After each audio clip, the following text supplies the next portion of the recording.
Selamat berjumpa lagi wahai para pejuang janda Tobrut atau cicak nungguin. Saat ini kita akan kembali lagi diperlihatkan dengan Raja Tianzang yang pada saat ini berhadapan dengan 3 bayangan hitam yang berasal dari rumah surgawi. Raja Tianzang pada saat ini terluka akibat serangan pancaran cahaya yang baru saja dilesatkan dari ketiga sosok tersebut.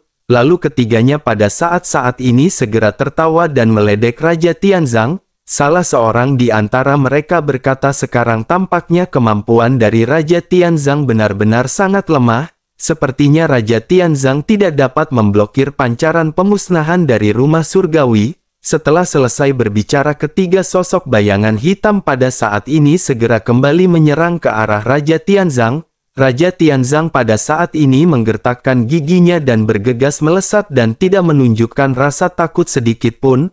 Bayangan tombak pada saat ini segera dilesatkan ke arah 3 sosok bayangan hitam yang mendekat. Kedua belah pihak pada saat ini terlibat dalam pertempuran yang dahsyat. Sementara itu salah seorang di antara 3 bayangan hitam segera berkata bahwa mereka pada saat ini harus berhenti bermain-main. Mereka pada saat ini masih harus berhadapan dengan pemimpin dari alam bawah. Oleh karena itu pada saat ini mereka harus menyingkirkan Raja Tianzang secepat mungkin. Keduanya pada saat ini mengangguk melihat keseriusan dari sosok bayangan hitam yang baru saja berbicara. Pada akhirnya ketiganya pada saat ini segera mengeluarkan kekuatan terkuat mereka masing-masing. Bersamaan dengan hal tersebut pada saat ini kekuatan tidak terlihat langsung mengguncang sekeliling. Ini adalah kekuatan spiritual yang begitu dahsyat sehingga tidak diketahui tingkat apakah yang telah dicapai mereka. Untuk sesaat Raja Tianzang pada saat ini pikirannya menjadi kosong. Sementara itu salah seorang pria berjubah hitam lainnya pada saat ini segera mengulurkan telapak tangannya. Dirinya segera menghantamkan bayangan besar telapak tangannya di udara ke arah Raja Tianzang. Benturan teredam segera terjadi diiringi dengan jeritan menyakitkan yang keluar dari mulut Raja Tianzang. Semua armor di tubuhnya pada saat ini seketika hancur. Dirinya mengeluarkan seteguk darah dan pada saat ini postur tubuhnya benar-benar terlihat aneh. Sangat jelas pada saat ini ada banyak patahan tulang di dalam tubuh dari Raja Tianzang. Tekanan ini benar-benar hampir membunuh Raja Tianzang dan sosoknya pada saat ini benar-benar melesat mundur. Sementara itu 3 bayangan hitam pada saat ini benar-benar tidak berniat untuk melepaskan Raja Tianzang.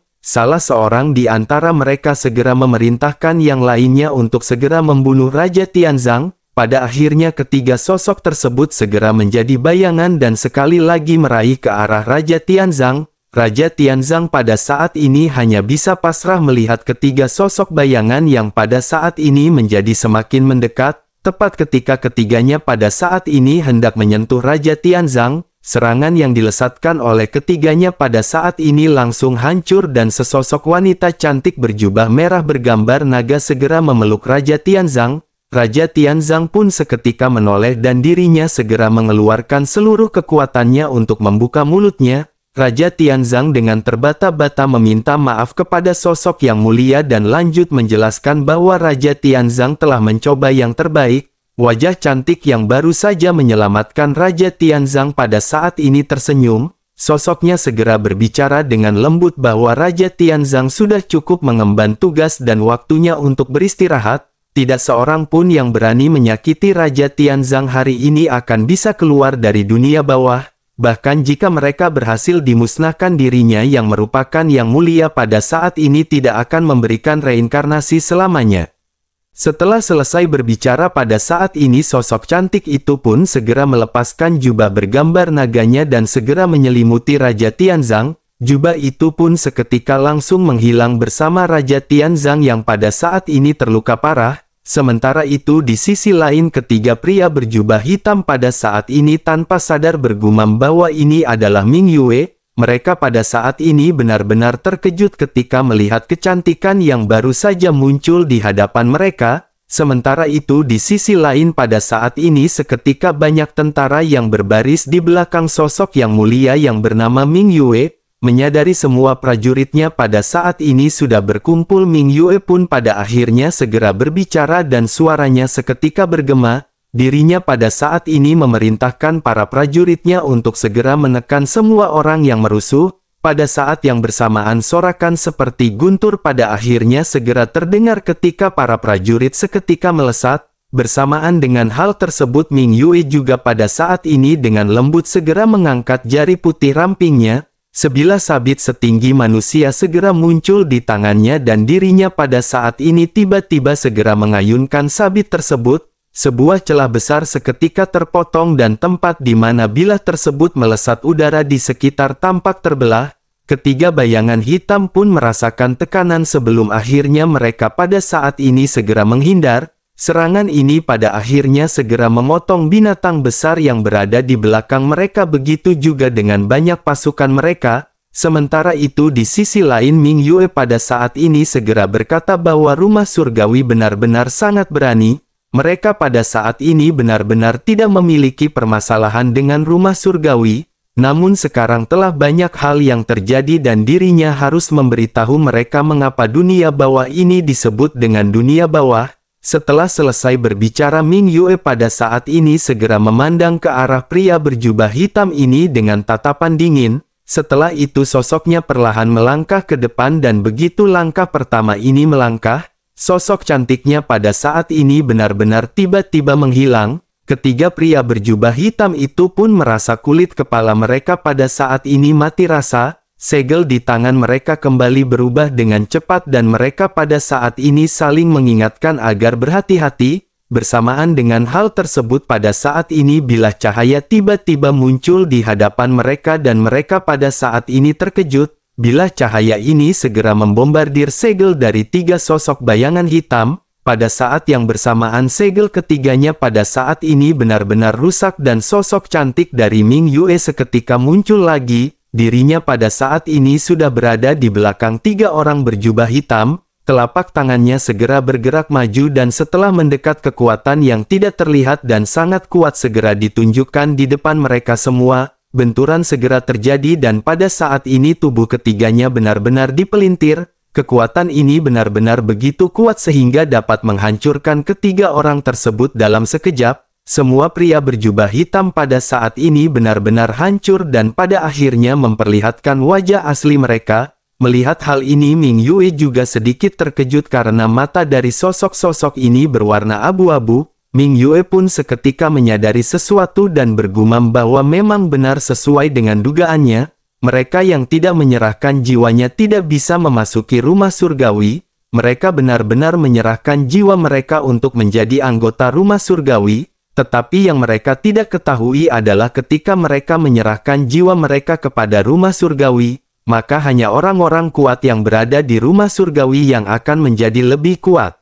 Setelah Ming Yue selesai berbicara pada saat ini ada banyak bayangan gelap yang bermunculan. Bayangan ini sebenarnya adalah sosok-sosok yang tidak terhitung jumlahnya. Jumlah mereka benar-benar sangat banyak sehingga mereka pada saat ini seolah-olah ditakdirkan untuk menelan dunia bawah. Pada saat yang bersamaan di dalam bayangan gelap sebuah jalan segera terbuka. Cahaya keemasan meledak menyilaukan seperti matahari dan pada saat ini sesosok segera muncul. Sosok tersebut berkata bahwa sudah lama sekali sejak terakhir kali dirinya melihat Ming Yue. Kekuatan Ming Yue sebenarnya telah meningkat dan Ming Yue pada saat ini benar-benar telah bisa membunuh tetua rumah surgawi. Tujuannya datang ke sini bukan untuk melanjutkan permasalahan ini, namun semua itu akan terlaksana jika Ming Yue pada saat ini pindah ke rumah surgawi dan bersedia melakukan semua perintah dan melayani rumah surgawi.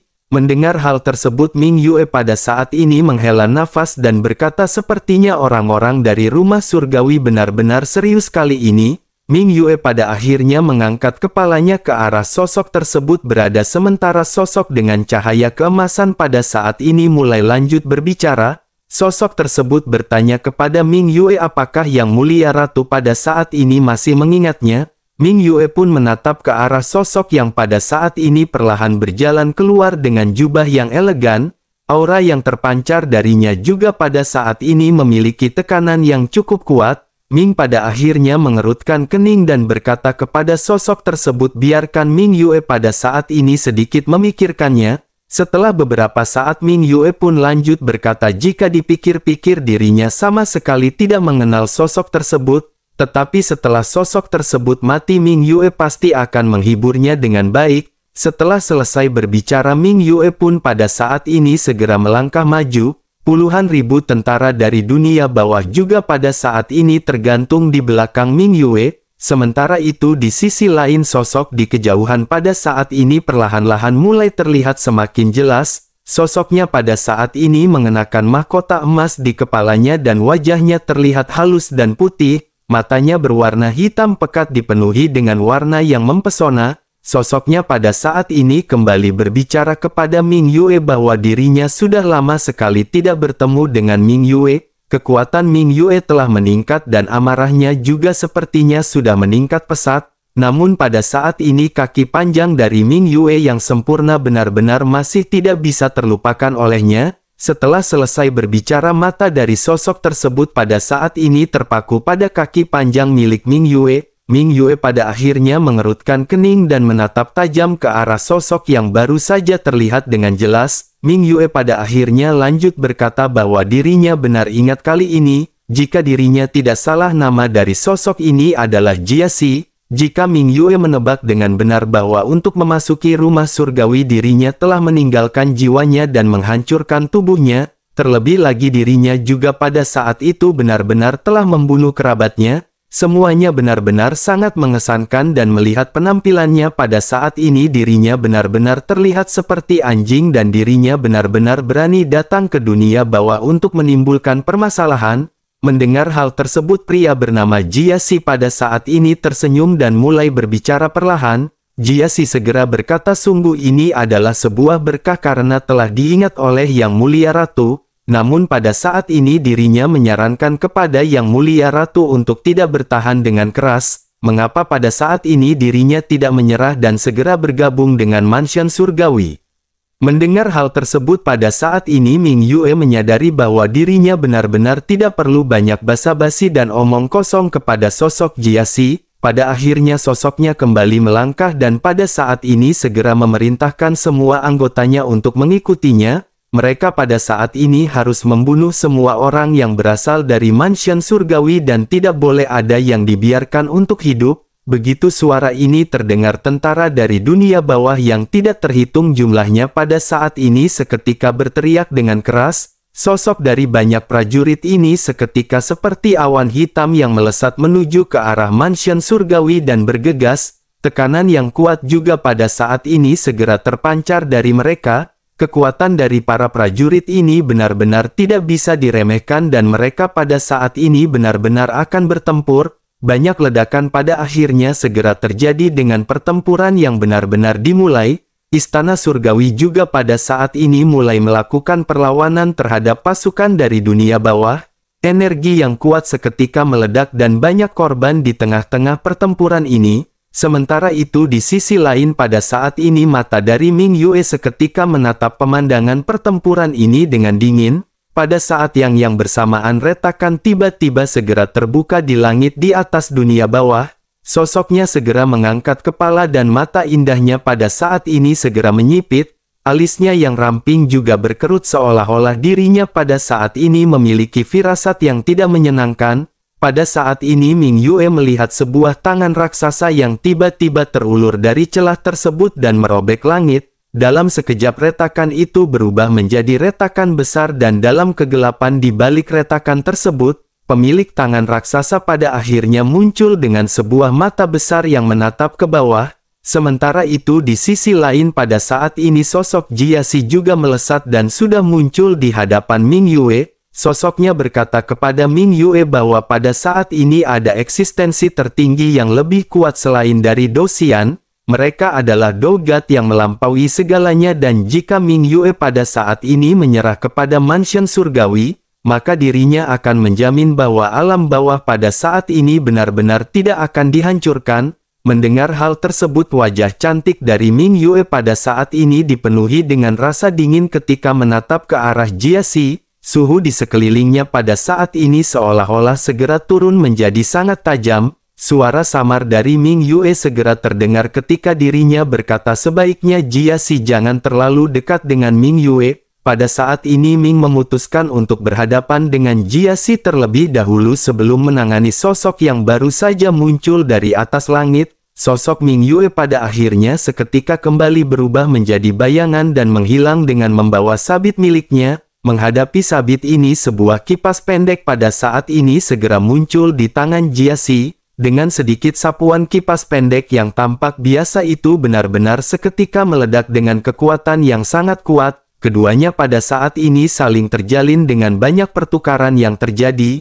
Banyak ledakan yang sangat intens benar-benar terjadi ketika keduanya pada saat ini saling melesatkan serangan. Setelah ratusan pertukaran pada saat ini tampak terlihat keduanya benar-benar imbang. Keduanya pada saat ini saling menggunakan teknik satu sama lain dan hasil di antara keduanya pada saat ini masih terlihat imbang. Namun ketika keduanya pada saat ini saling bergegas mundur keduanya kembali mengeluarkan teknik terkuat masing-masing. Di tengah benturan terakhir ini Jia Si segera merasakan adanya sesuatu yang tidak beres dan kekuatan yang kuat segera menekannya. Setelah beberapa saat Jia Si pada saat ini ingin mundur tetapi dirinya segera menyadari tidak ada cara baginya untuk mundur. Jia Si pada saat ini memandang tajam ke arah Ming Yue dan menyadari bahwa kekuatannya dan Ming Yue pada saat ini setara.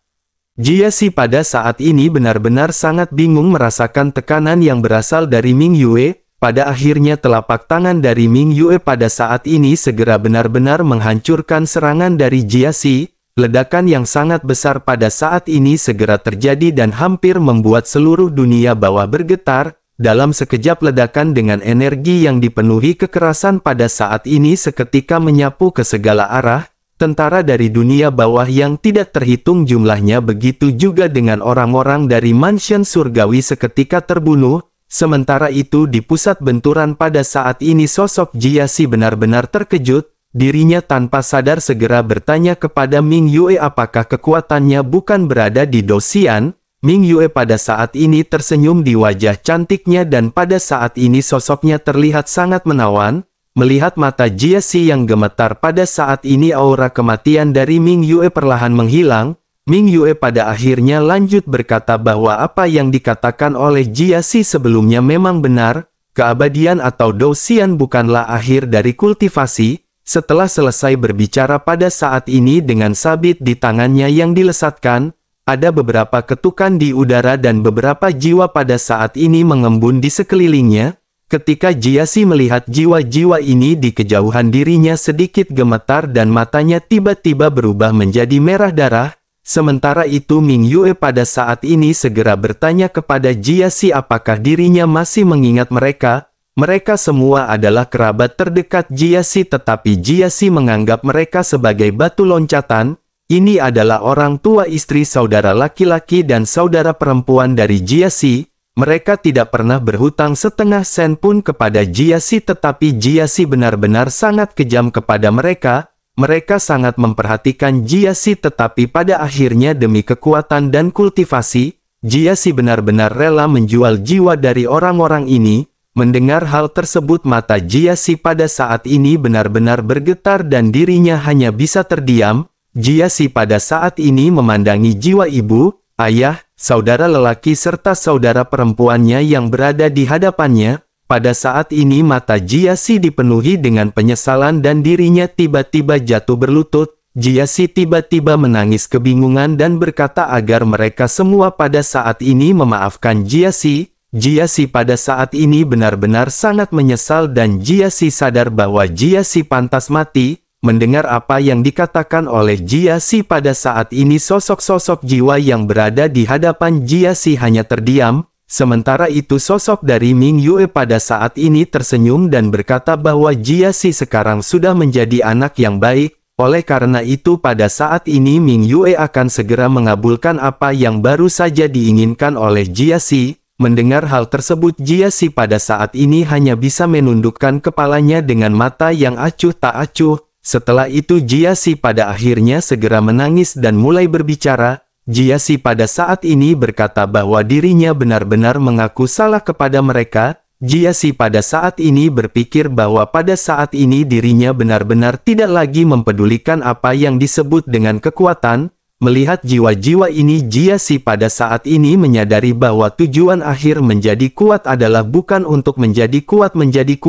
Jiaxi menyadari bahwa menjadi kuat adalah untuk melindungi dan bukan mengorbankan untuk menjadi kuat. Sementara itu di sisi lain pada saat ini tangan ramping dari Ming Yue segera mengangkat sabit kematian miliknya. Dirinya bersiap untuk memberi sanksi terakhir kepada Jiaxi. Namun sebelum Ming Yue pada saat ini melesatkan sabitnya, Jiaxi dengan wajah penuh rasa bersalah segera kembali berbicara. Dengan ekspresi dipenuhi keseriusan, Jiaxi berkata bahwa dirinya akan menebus dosa-dosanya. Dirinya pada saat ini ingin memberitahu bahwa kali ini dunia bawah pasti akan dihancurkan. Sebaiknya pada saat ini Yang Mulia Ratu percaya kepadanya dan dengan cepat segera pergi. Sebentar lagi dunia bawah mereka benar-benar akan lenyap. Kata-kata Jiaxi ini benar-benar terdengar sangat tulus dan Ming Yue pada saat ini mengerutkan kening. Ekspresi dari Jiaxi juga pada saat ini terlihat tulus. Namun pada saat yang bersamaan pada saat ini lebih banyak retakan di langit yang terkoyak. Sosok raksasa yang sebelumnya merobek langit mencoba untuk melangkah langsung masuk dari celah kehampaan. Menyadari hal tersebut, mata dari Ming Yue pun menyipit dan sosoknya pada saat ini segera memanggil beberapa orang. Ming Yue pada saat ini memanggil sosok yang bernama Xiao He dan Xiao Bai. Setelah itu dua sosok dengan jubah berwarna hitam dan putih segera muncul. Sosok-sosok ini segera melayang di belakang Ming Yue. Sosok-sosok itu seketika memberi hormat kepada Ming Yue sementara Ming Yue pada saat ini lanjut memberikan instruksi. Ming Yue pada saat ini memerintahkan mereka untuk menangani sosok yang akan menerobos di atas langit. Begitu mendengar perintah ini, sosok berjubah hitam dan putih pada akhirnya segera menghilang dalam sekejap mata. Sesaat kemudian dentuman keras segera terdengar dari celah tersebut. Cahaya yang terang benderang juga pada saat ini terlihat menerobos dari celah retakan di langit. Raksasa itu pun seketika meratap dan menutup matanya dan pada saat yang bersamaan darah segera mengalir dari jari-jarinya. Sementara itu pada saat ini Ming Yue hanya bisa menggelengkan kepalanya. Bersamaan dengan hal tersebut dari langit arah lain pada saat ini ada cahaya api yang seperti meteor mengarah ke arahnya. Melihat hal ini Ming Yue pada saat ini segera menyadari bahwa targetnya bukan Ming Yue tetapi tidak lain adalah Jiaxi. Api yang berkobar ini seketika mengarah ke arah Jiaxi dan pupil mata Jiaxi sedikit menyusut. Momentumnya sangat menakutkan tetapi pada saat yang bersamaan Ming Yue pada saat ini melesatkan serangan dari kakinya dan mengirimkan nyala api ini segera ke tanah. Sosok api ini pada akhirnya tidak mengenai Jiaxi sebelum akhirnya berputar-putar di dekat tanah. Bersamaan dengan hal tersebut pada akhirnya api tersebut segera membentuk sosok yang sangat lucu di hadapan semua orang. Ukurannya tidak lebih dari satu lengan dan sosoknya pada saat ini menggonggong keras ke arah Jiaxi. Setelah menggonggong berapa kali pada akhirnya sosoknya terus berputar di antara kaki Ming Yue. Ming Yue pun menatap ke arah anjing ganas ini dan berkata bahwa anjing ini benar-benar anjing. Setelah perang selesai maka dirinya akan menghukumnya dengan tidak memakan daging selama 1 bulan. Anjing ganas ini pun seketika tampak sedih dan bersembunyi di balik tumit dari Ming Yue. Sementara itu Ming Yue pada saat ini segera menendang anjing tersebut dan berkata bahwa dirinya pada saat ini jangan bermalas-malasan di sini. Sebaiknya pada saat ini dirinya membantu Xiao He dan Xiao Bai di dalam pertempuran. Pada akhirnya setelah menerima perintah ini sosok anjing yang merupakan anjing api penyucian berkepala 3 ini pun seketika melesat. Setelah kepergian dari anjing tersebut pada saat ini Ming Yue segera kembali menatap ke arah Jiaxi. Ming Yue tampak seperti benar-benar berencana untuk membunuh Jiaxi pada saat ini juga. Ming Yue pun segera berkata agar Jiaxi pada saat ini bersiap untuk mati. Namun sebelum Ming Yue berhasil mengeksekusi Jiaxi pada saat ini seluruh dunia bawah bergetar hebat dan debu pada saat ini mulai berterbangan. Jiaxi juga pada saat ini segera berkata agar Yang Mulia biar Ratu segera mundur karena rumah surgawi benar-benar bukan sesuatu yang bisa mereka hadapi. Mendengar perkataan dari Jiaxi ini Ming Yue pada saat ini masih tetap acuh tak acuh dan segera mengangkat kepalaan menatap ke arah langit. pada saat ini banyak retakan seketika bermunculan. Di setiap retakan itu ada sebuah bahtera besar yang perlahan berlayar memasuki dunia bawah. Di atas bahtera besar itu sebuah layar besar digantung dengan tulisan Mansion Surgawi. Melihat di kejauhan pada saat ini dapat terlihat sekelompok sosok emas di atas bahtera. Semua orang mengenakan armor emas dan tampak seperti dewa yang pada saat ini turun ke bumi.